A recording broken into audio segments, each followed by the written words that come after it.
Hi guys, welcome. This is a general reading for the collective for the super full moon in Aquarius. It will be at its peak on August 1st, 2:31 p.m. Eastern time. So about, I guess, 12:12, about 11:31 in the West Coast and later on in the evening or the next day, other points around the globe. So do check your local listings. It's a super full moon because of where it's happening on the moon's orbit, which is at perigee, very close to the Earth, so it looks bigger, brighter, more illuminated.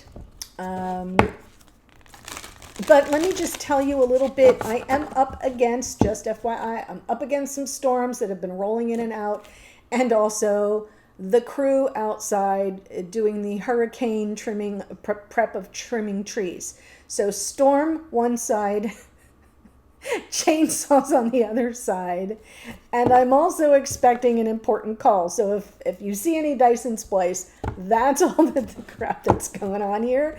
So I'm just going to try to get through this as quickly as I can and give you the most important parts. Here are the archetypes we're dealing with. We have, whenever we have the full moon, it's opposite the sun, so there's a little tension there. You know, the sun is trying to illuminate, the moon is trying to illuminate some things that might be in our unconscious awareness. The sun is saying, look over here. So the archetypes for Aquarius are, it's our uniqueness, our special inner unicorn, right? And it's also about the collective and serving the collective. And then we have Leo, which is a little bit more self-focused, and it is about our joy, and it is about our pleasure, and it is about our own special creative gifts and or charms. So there's this little bit of tension here, but what I feel is most important is that whenever we have a full moon, we're talking about things that need to be released, that are kind of in the way on our path. We set intentions with the new moon, we get to the full moon, and we kind of reevaluate, and all the lights are on. It's like we're standing in the middle of the field and all the Klieg lights come on and says, okay, where are you on your manifestation path for the intentions you set, and what's getting in your way, because that needs to go. We express our gratitude first, always, and then we make those shifts and we release things with ease and grace and gratitude. Okay, so that's what we're dealing with. What I recommend, just find where 9 degrees of Aquarius falls on your natal chart. It doesn't matter if there are any points or planets. That's not what we're talking about. We're talking about the house. What house can you find on the outside circle of your natal chart, 9 degrees of Aquarius? What house does it fall in? The sun will be right opposite that. So for me, for example, 9 degrees of Aquarius falls in my 7th house of relationships. What am I here doing? I'm serving the collective with regard to relationships. So then the full moon in Aquarius is saying, gee, Laura, and kind of like let your inner unicorn out. There's something more unique you have to offer these people, so you can serve and help them. And something might be getting in the way, blocking your vision, whatever, because I got Leo over there in the first house, the I am house, my identity. And so, yeah, there might be a little bit of tension there, and I might have to find a way to push out something for you that might be a little bit off the beaten path. Got it? So I hope that gives you an example of how you can read the tea leaves for the full moon in Aquarius and where it falls in your own chart. So what I'm going to do, and that's all I have to say, I'm going to go to the Oracle now, and I'm going to pull from Sacred Traveler, where we've been, where we are, where we're headed. I did a big shuffle of this. Oh, wow. Okay, so where we've been, go deep, explore your roots, the grounding energy. Yeah, feels to me like the past month and a half has been pulling us all in, deep within. We have several planets retrograde right now, Venus being one of them in Leo. We have Saturn, I believe. We got a lot of planets retrograde, which always pulls us back and makes us dig deep and explore our inner workings. Okay. And so where are we right now? Overcoming obstacles. There's a sword in the stone, knowing we can overcome anything if we put our mind to it. But first we kind of have to understand it. So that's where the grounding comes in. And where are we headed? Surrendering to the journey. It's about releasing control. Knowing we can overcome these obstacles because we understand ourselves. Go deep, explore your roots feels very hermit-like too. It's a very personal journey of understanding yourself, your lineage, your ancestral patterns, your family of origin, and who you have evolved into being. And that's where you get the confidence to know, yeah, there isn't anything I can't overcome if I really, really put my mind to it, and if I believe in my capacity to overcome those obstacles. And then what I do is I just release control. I surrender. I understand there's a greater plan. I don't resist it. I don't fight it. I don't argue with it. I don't negotiate with the universe. I let it go. I surrender to the journey. So I'm going to pull the cards for the spread. Yes, okay. Wow, yeah, there's something here that definitely needs to be released, and there's some overthinking involved. This will be a modified Celtic cross. Beautiful. Wow, wow, wow. And then I'll give you my overall impression. We'll get some clarifiers. So we're leading with the Eight of Swords, and the Eight of Swords is sort of a prison of our own making. We're second guessing, overthinking, over lots of mental processing that kind of ends up where we psych ourselves out, if that makes sense. The Eight of Swords feels like, well, if I think things through, maybe I can make sense of it. Well, yes and no, because what happens with the Eight of Swords is so much emphasis is in the mind that you overlook how important your feelings are, your heart. Right? What does your heart say? The only way out is through when I see the Eight of Swords. So what's crossing it? Why are we sitting here stuck? The Death card. This is talking to us about this next leg of the journey that we are being called to surrender to, where release control. Release is the key word for the Death card. Release something. We're in a phase of growth, change, and transformation. Don't resist it by thinking you can outthink this process. Okay? And that's the challenge. In our unconscious awareness, the Five of Wands, we're aware that there's, on some level we're aware, let me say it that way, that there's some outside source of interference, or we may be feeling conflicted about this next leg of the journey and releasing some control. In the past, Four of Wands. This is feeling like I'm pulling some twin flame energy with the Four of Wands. In the past, the recognition of this bond, the recognition of a potential life with somebody that you feel you've been sent here for a purpose to share this journey. Two of Wands in conscious awareness is the path, is the journey, is the path we choose. But it asks us, what do you really want? And what do you have to set in motion so that it arrives, right? Like, which path do you choose? Going forward, we have the beautiful energy of the Empress. So if you see the Four of Wands, and then we come across, this is the past, this is the future. Empress is about receptivity, being open. It's the unconditional love aspect of our connections, but it begins with us. We have to love ourselves unconditionally first, and not psych ourselves out, and kind of surrender to this journey, releasing control and being receptive to what's coming toward us. Ten of Pentacles is the message from Spirit that is talking about the long haul, that is talking about the future, life partnership. In the hidden energies, we have Eight of Cups. To me, the Eight of Cups in this deck is really beautiful. So this may be your person walking away from something that no longer serves them and walking toward the sun, their happiness. So it's not necessarily a walking away from you, but walking away from something that is kind of holding them back from their happiness. So it could be that you're where the sun is, if that makes sense, because in the outcome position, we have the Three of Wands. That is something coming towards you for sure. You've manifested it. Two of Wands is where that process begins, right? I look at these paths, I set my intentions. I know what I want now. I know which path is likely to get me there. I set some things in motion so that it will arrive. Three of Wands.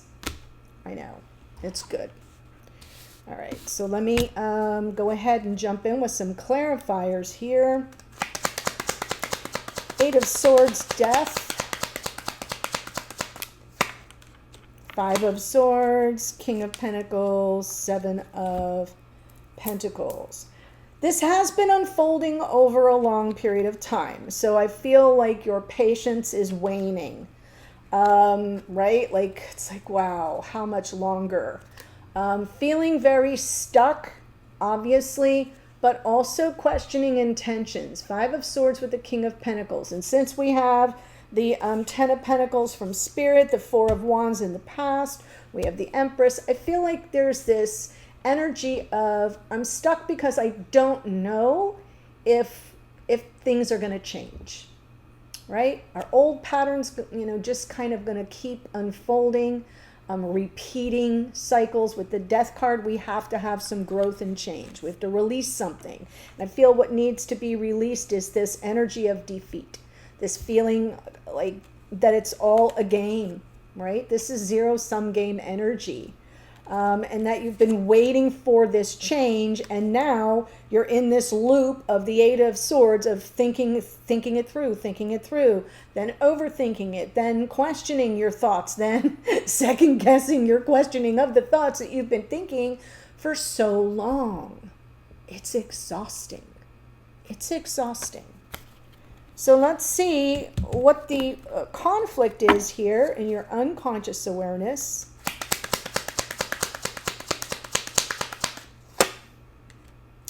Four of Swords, Judgment, Death. Okay, so now you see how we're getting the response. We're getting the to the heart of the matter. And this is what the moon will be illuminating, because this is your unconscious awareness, the below. And when we have that bright, big, huge, super full moon, all this stuff gets illuminated. So you have a little jump on it now. Five of Wands, it's conflicting. There's an outside source of interference that requires some deep thought, as well as some healing, so that some forgiveness can come in and the change can occur.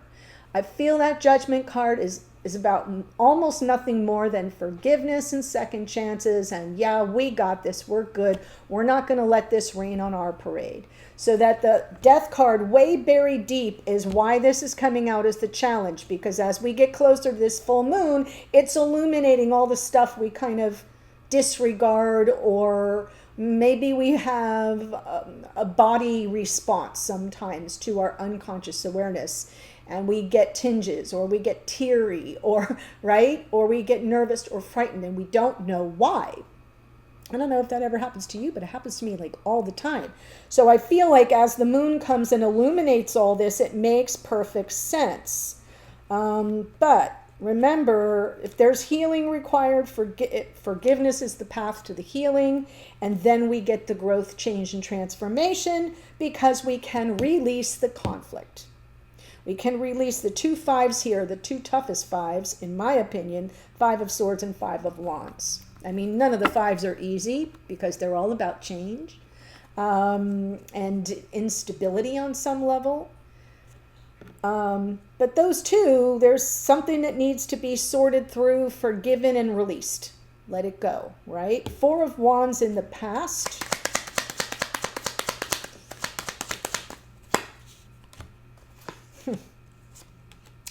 Wow, the nines come out now. The Nine of Swords, the Nine of Wands, and the Chariot.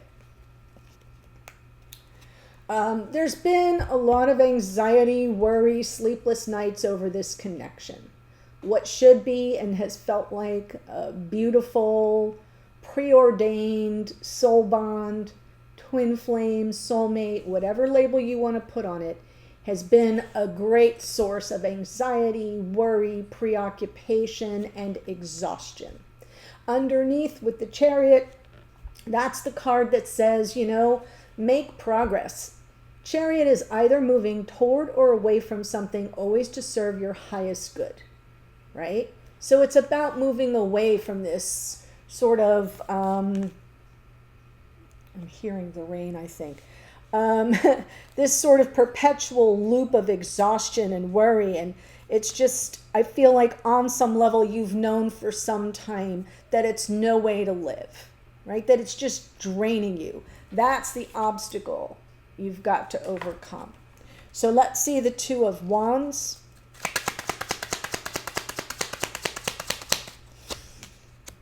Two of Swords, Pentacles, Ace of Pentacles, Five of Wands. All right. So yeah, it's a crossroads moment, and the path you choose is based on, it's like, it's something that requires you to get very clear, right? Do you feel that there's a potential to up-level this connection? Do you feel that there's an opportunity to have a new beginning in this connection? Would you choose a path that moves you away from this conflict into something where there's a second chance and forgiveness is unconditional, right? We've got the Empress here. So I do feel there's this moment where in your conscious awareness, you're aware it's a crossroads. This is the moment where I am choosing this path and I'm setting the terms for yourself, for what you want, but you need to be super clear about what you want. And that takes a little radical honesty. And if you want a new beginning in this connection, there are things that have to be released. You may want a new beginning without this connection. Does that make sense? So I do feel that's where many of us are at this moment of, what do I want? What am I prepared to set in motion? What is my focus? Am I clear about what that means, Ace of Pentacles? I mean, it means a lot of things to different people. But whatever it is, there's this hovering Five of Wands, this conflict or an outside source of interference that has to be dealt with first. So let's see the Empress. Seven of Swords, Ten of Wands. Yes, there it is. Releasing this sense of, the 10 here, releasing this sense of like a lack of trust. I definitely feel with this Five of Swords and the King of Pentacles landing on it, and now we have the Seven of Swords with the King of Swords. King of Swords can be a little cool, distant, aloof, not super warm and fuzzy at all times. Sometimes, and I'm talking about reversed energy or the lower vibration, sometimes not real forthcoming with what they're thinking, right? Very cool, very matter of fact. This is Aquarian energy, by the way. So there could be some concern about their intentions. There could have been something in the past that sort of felt a little shady, or where you were being avoided, feeling like you were being avoided, and that going forward is what needs to be released. You can't carry that burden anymore. It's left you twisting in the wind in the past, and right now you're like, I gotta get clear about this, and I don't want to live with this conflict anymore. And the first part of that leg of the journey is the surrendering, is the releasing control, is the saying, yeah, that was then, this is now. If you feel like there was a breach of trust, do you have the receipts? If you have the receipts, that's a whole different conversation. If you don't have the receipts, then you've got to move from suspicion to intuition. Total different vibrations on the vibrational scale. So that's what I think I see is, whether it's avoidance or whether there was an absolute, you have the receipts, breach of trust, the Empress is coming in with this measure of release. I surrender control. So let's see the Ten of Pentacles, message from Spirit of the Universe, King of Cups, Page of Wands, Page of Pentacles. Yeah, there's some fresh start energy here. I feel like Spirit's drawing your attention to the love in the connection, to the depth of the love, and sometimes it's not the easiest thing for the King of Cups to express those feelings. That's why it's coming in as a cool coming in as the cool cucumber of the King of Swords, my bad, and maybe the questionable intentions of the King of Pentacles in 3D. Spirit's talking to you, though, King of Cups. This is someone who feels deeply, doesn't always express it very well. So it's like there's a renewal here. Page of Wands, Page of Pentacles. I feel like this Page of Pentacles is almost like the go back to square one. You're taking your first step forward toward life partnership, towards something more long lasting. For those of you who aren't that far ahead, right? Something that's more long term.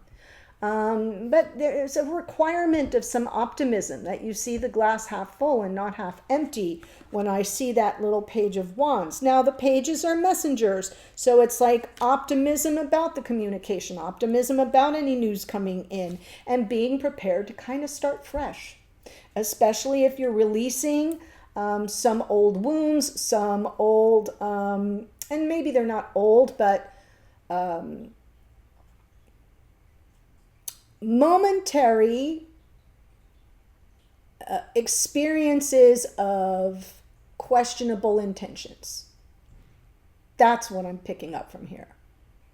And that's what has to be released. And so because you're going to let that go and you're going to release control, you're going to overcome that obstacle, release control, and surrender to the next leg of the journey, this is the beginning of the next leg of the journey, right? The journey of 1,000 miles begins with a single step. So that's what Spirit's telling you. 8 of Cups is in the hidden energy. Aha. So, it's a little bit of a riddle, but hang with me. We have love and passion here with the King of Wands, the Knight of Cups. I feel what's happening is this person, whoever is this Knight of Cups, now knows what they want. King of Wands, I see it, I want it, I claim it, it's mine. Very confident, no hesitation.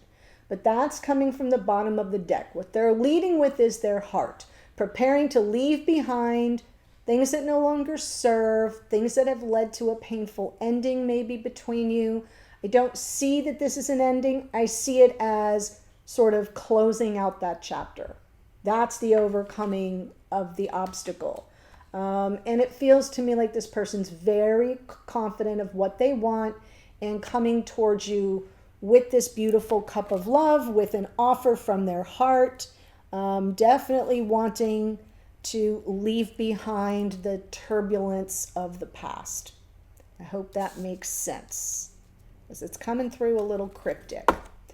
3 of Wands in the outcome position.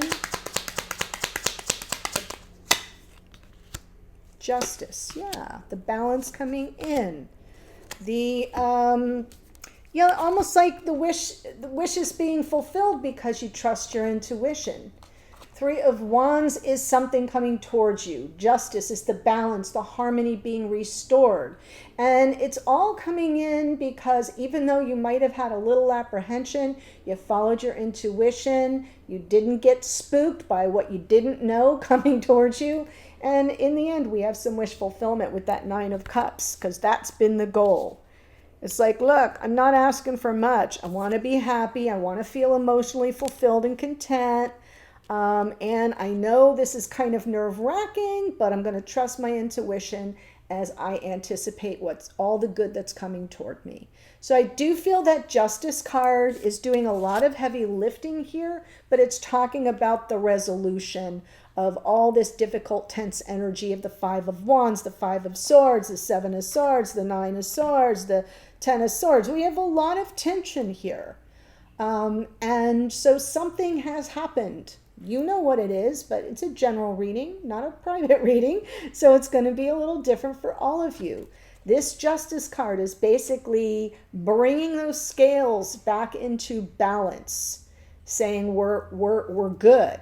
We're good. We've balanced it out now. We trusted our intuition. We're getting our wish fulfillment and this new fresh start that might lead to something more long term. because that's what this Ace of Pentacles is about. Okay, so this is pretty complete reading, actually, but of course, as you know, before I give you the astrology that showed up here, there is a link in the description box below in the first sentence that will take you to the extended. I go all around the zodiac, Aries through Pisces, Sun, Moon, Rising, Venus for you, for your divine counterpart. You have up to potentially 8 special messages coming in for this full moon in Aquarius. And I do mini spreads for all the signs. So that link is below. I'm also still offering private readings, though I cut back a little bit. So there's a link if you scroll down a little bit further that will take you to the booking page. You may need to move the calendar forward into August to see the dates that are available. Thanks for that. So here we go. We've got the Death card is here twice. That is Scorpio. King of Pentacles is Taurus. Judgment is Pluto, Lord of the Underworld, also rules the sign of Scorpio. Chariot is Cancerian energy. We have the Empress is Venus. She is now retrograde in Leo. But this is associated with Libra and Taurus. Aquarius in the King of Swords. King of Cups is more Scorpio. A lot of Scorpio energy here. Page of Wands, Aries, Leo, Sagittarius. Page of Pentacles, Taurus, Virgo, Capricorn. Knight of Cups is Pisces. King of Wands, as I mentioned, is Leo. Justice is Libra. I love that for the ending here. And the moon is more Pisces energy. So that's what I have for you. We're overcoming anything we want and determine we can overcome, and then we're surrendering to the journey and releasing control. The link to the extended is below. Full moon blessings to all of you. I'll see you at the extended in a second. Bye for now.